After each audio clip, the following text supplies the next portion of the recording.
عریب، عریب کا مطلب ہے تندرست اور صحت مند۔ راحل، راحل کا مطلب ہے رہنمائی کرنے والا۔ عریش، عریش کا مطلب ہے خدا ترس اور نیک۔ شائق، شائق کا مطلب ہے آرزومند اور طالب۔ اطیب، اطیب کا مطلب ہے خوشبودار اور بہت اچھا۔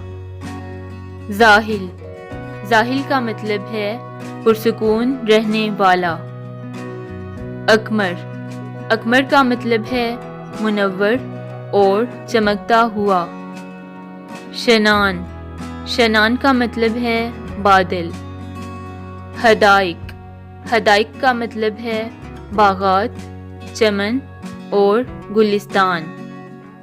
شرجیل، شرجیل کا مطلب ہے عمدہ اور اعلیٰ۔